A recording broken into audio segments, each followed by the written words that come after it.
Bismillahirrahmanirrahim. Assalamualaikum warahmatullahi wabarakatuh dan salam sejahtera semua. Pada slot kali ini, saya akan menerangkan sedikit tentang strategi PDP Sains Nuklear. Saya Siti Aisyah binti Sahdan dari bahagian pembangunan kurikulum. Slot strategi PDP Sains Nuklear ini merupakan slot baru yang diperkenalkan pada tahun ini, tahun 2020. Pada tahun 2018 dan juga 2019, slot ini tak ada dalam bengkel kita. Jadi memang baru 2020. Kerana setelah berbincang bersama-sama dengan fasilitator, kami merasakan ada keperluan untuk memperkenalkan slot ini dalam bengkel kita, terutama sekali apabila kami merancang ataupun bahagian pembangunan kurikulum sendiri merancang untuk menulis atau membangunkan satu panduan PDP untuk sains nuklear pada tahun hadapan 2021. Jadi saya akan berkongsi sedikit sebanyak bersama dengan tuan-tuan dan puan-puan. Mungkin perkongsian saya ini merupakan salah satu bentuk revision. Kita ulang kaji kerana mungkin ada perkara dalam slot ini telah pun diketahui oleh tuan-tuan dan puan-puan. Okey, kita mulakan dengan pembelajaran berasaskan inquiry dan juga fenomena.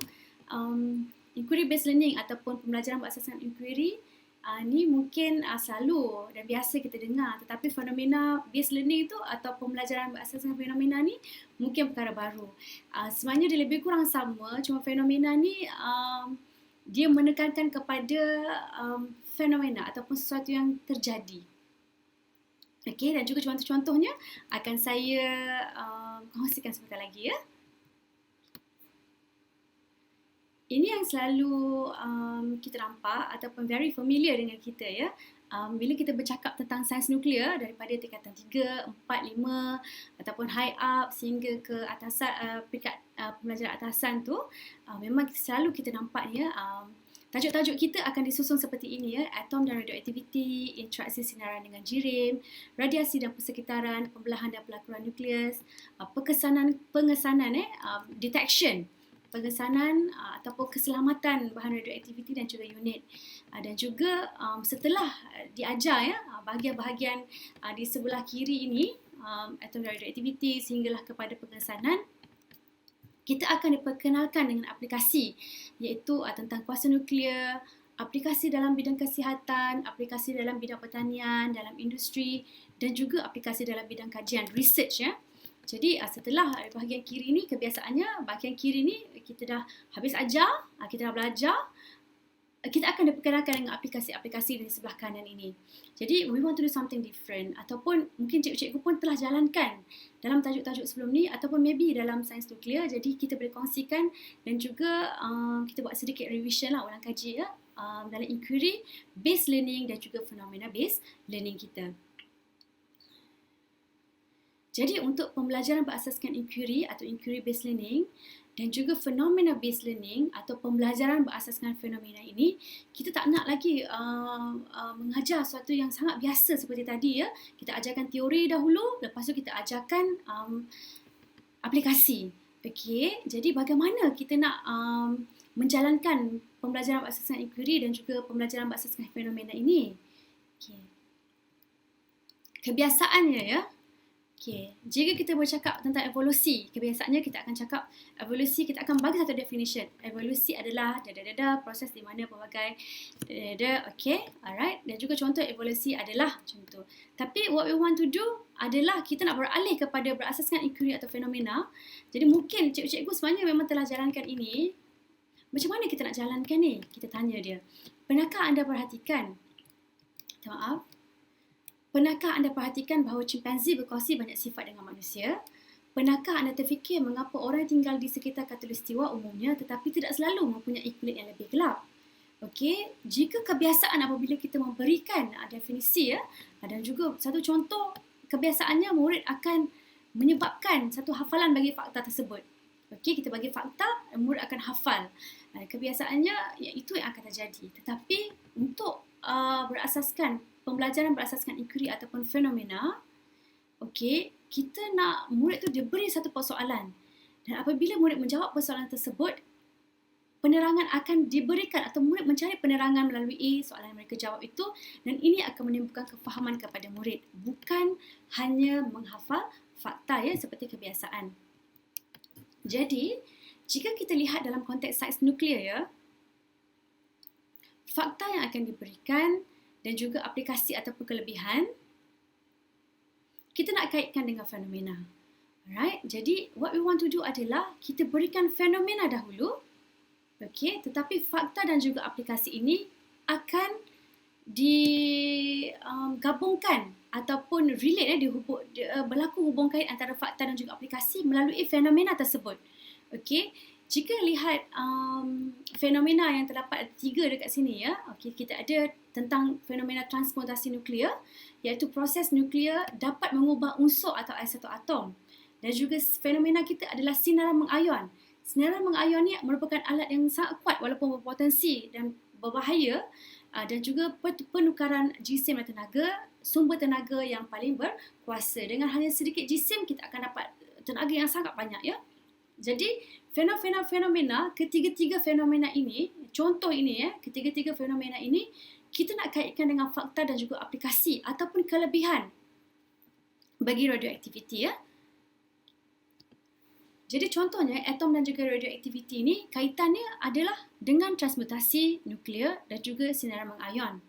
Okey, jadi interaksi sinaran dengan jirim ni ada kaitan dengan fenomena sinaran mengayon dengan dan juga radiasi dan persitaran ada kaitan dengan fenomena transmutasi nuklear, sinaran mengayon. Okey, jadi kita lihat ada fakta-fakta yang ada hubung kait dengan fenomena tersebut dan juga fenomena ini juga boleh dikaitkan dengan aplikasi. Jadi apabila fenomena ini diberikan kepada murid ya, not only murid dapat fakta tersebut tetapi juga dapat kaitkan dengan aplikasi. Seperti kebiasaan, okey, apabila kita mengajar fakta dan juga seterusnya baru mengajar aplikasi, murid tak dapat lihat apakah fenomena secara keseluruhan tersebut. Jadi, what we want to do here adalah give the students a bigger picture. A big picture. Sesuatu contoh yang luas ya, yang mana fenomena ini akan dapat mengaitkan fakta dan juga aplikasi atau kelebihan sains nuklear.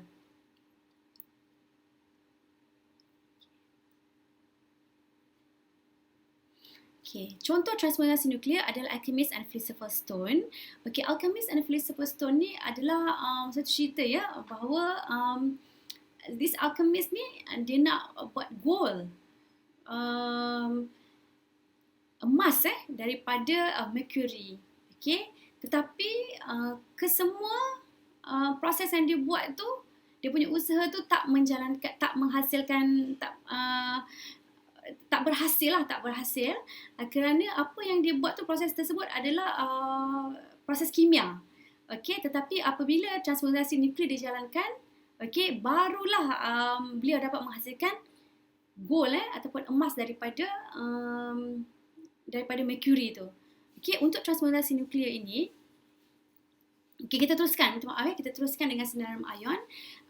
Kita boleh bagi murid satu fenomena, iaitu bagaimana radiasi boleh menyebabkan barah tetapi juga menyembuhkan barah. Okey. Dan juga tentang penukaran jisim. Kita boleh bagi murid satu fenomena tentang tenaga percuma tanpa had. Okey. Jadi murid akan mengaitkan fakta-fakta yang sebelah kiri dan juga fakta-fakta yang dan juga aplikasi ataupun kelebihan radiasi di sebelah kanan ya. Dan juga mereka akan kaitkan ni, that will get a bigger picture. Instead of kita bagi fakta dan juga bagi kelebihan ataupun aplikasinya. Okay, let them untuk discover dan juga kaitkan antara fakta dan juga kelebihan dengan satu fenomena. Selain daripada pembelajaran berasaskan Curie, bila kita bercakap tentang pembelajaran berasaskan Curie tadi tu, dia sangat berkait rapat dengan pembelajaran berasaskan masalah ataupun problem based learning dan juga pendekatan STEM ya. Jadi untuk pembelajaran berasaskan masalah ya, ataupun problem based learning dan juga STEM approach, kedua-dua pendekatan ini juga menggunakan kaedah inquiry. Jadi mungkin cikgu nak mempelbagaikan pendekatan-pendekatan dalam sains nuklear kita, gunakan pembelajaran berasaskan masalah, okey, dan juga STEM approach. Okey, pembelajaran berasaskan masalah ni kita bagi dia satu-satu masalah, dan juga murid cuba selesaikan. Daripada penyelesaian masalah tersebut, mereka akan dapatkan fakta dan juga aplikasi. Begitu juga pendekatan STEM yang menekankan tentang sains, teknologi, engineering dan juga matematik dalam sains nuklear and bind them together. Dan juga biasanya untuk yang pembelajaran asas masalah dan juga pendekatan STEM ini, murid akan dapat a big picture.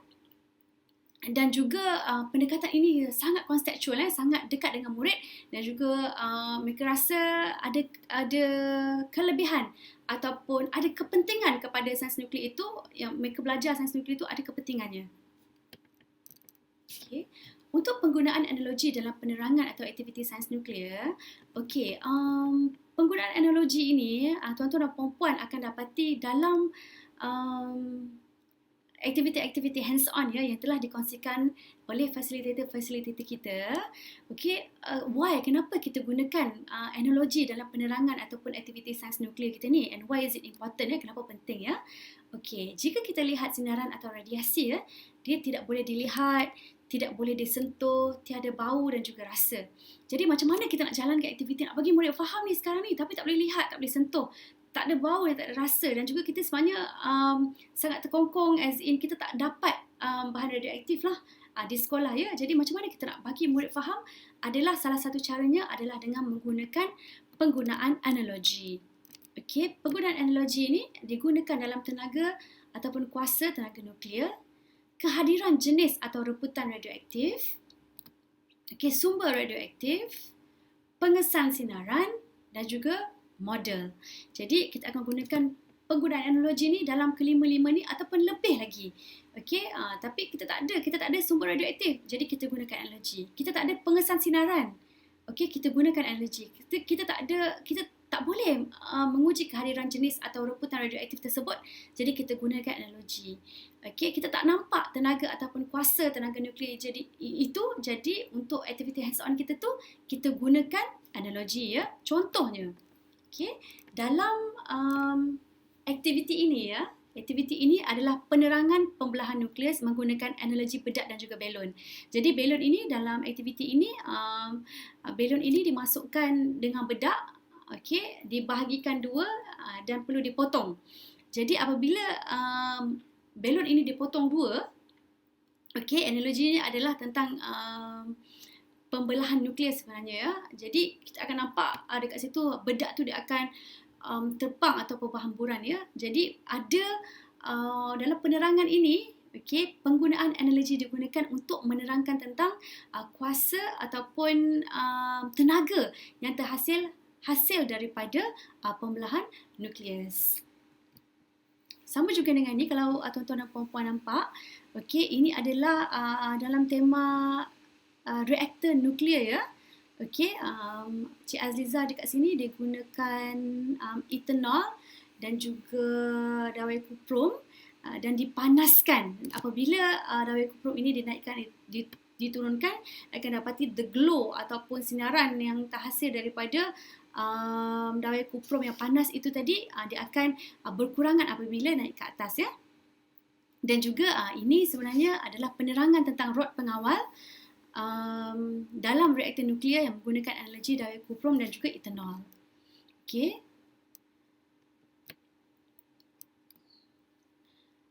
Dalam stesen ini stesen yang dikendalikan oleh Encik Syamimi, iaitu tentang pengendalian sisa bahan radioaktif ya. Beliau menggunakan semburan fluoresan sebagai analogi bahan radioaktif. Semburan fluoresan itu disembur pada kereta mainan dan juga lampu UV sebagai pengesan. Jadi lampu UV tu sebenarnya dia tak boleh mengesan sinar radioaktif, tetapi analogi di sini digunakan apabila kereta yang telah disembur dengan semburan fluoresan tersebut diletakkan di bawah lampu UV itu, jadi kita akan dapat analogi ini adalah dapat mengesan sinaran radioaktif. Jadi sebab di sekolah kita tak boleh nak nafikan kita tak ada alat-alat pengesan radioaktif ataupun bahan radioaktif itu sendiri. Jadi kita perlu bertindak dengan kreatif dan juga menggunakan analogi-analogi ini untuk menerangkan kepada murid. Okay. Ini adalah model sterile insect technique yang digunakan oleh Puan Hazimah untuk menerangkan tentang teknik pemandulan serangga, dan juga di sini juga beliau menggunakan banyak analogi lah. Contohnya radiasi itu dipancarkan kepada lalat buah jantan dan juga lalat buah betina, tetapi sinaran radioaktif tu kita tak boleh tunjukkan dalam aktiviti ini, jadi beliau menggunakan lampu suluh. Okay. Dan juga saya ingin kongsikan selain daripada penggunaan teknologi, kita juga berkongsi tentang aktiviti hands-on ya, dan juga aktiviti hands-on ni sangatlah berguna untuk cikgu untuk menerangkan Jadi hands-on activity ni adalah pembelajaran berasaskan pengalaman lah, experiential learning, yang mana sangat bermakna untuk murid. Bila hands-on, minds-on kan. Jadi sangat berguna untuk murid apabila mereka pegang, they can feel, they can see, they can touch kan. Mereka boleh sentuh, dan juga bila when they experience mendapat pengalaman daripada aktiviti hands-on ni lebih makna bagi mereka, dan juga sangat mudah untuk mereka faham dan menghubungkaitkan perkara-perkara dalam sains nuklear ya. Okay, contohnya kat sini adalah hands-on tentang rod kawalan dalam reaktor nuklear. Okay, dan juga ini adalah aktiviti hands-on tentang keselamatan dan pengurusan sisa radioaktif. Okay. Saya juga ingin berkongsi dengan cikgu-cikgu tentang peta pemikiran. Saya rasa ini sangatlah familiar cikgu-cikgu memang tahu tentang peta pemikiran ini dan juga memang menggunakan dalam PDP masing-masing. Okay, this is a kind of revision untuk kita. Okay. Okay, dalam peta pemikiran kita ada circle map, tree map, bubble map, double bubble map, flow map, multi-flow map, brace map dan juga bridge map. Okay, dan saya akan kongsikan PDF version of this PowerPoint dengan cikgu-cikgu ya, supaya kita dapat lihat kembali kegunaan circle map tu untuk apa, untuk tree map tu untuk apa. Alright, jadi saya rasa untuk sains nuklear, PDP sains nuklear ya, this peta pemikiran ni sangatlah berguna untuk murid-murid. Mereka dapat strukturkan, they can structure their thoughts. Okay, dan juga melihat visualize menggunakan peta-peta pemikiran yang ada ini. Okay, saya akan berikan contoh. Okay, contoh yang ini juga saya akan kongsikan nanti dalam PDF version of this PowerPoint. Contohnya yang ini yang saya buat sebenarnya salah satu assignment saya dalam kursus bersama-sama dengan IEA untuk membina satu tree map.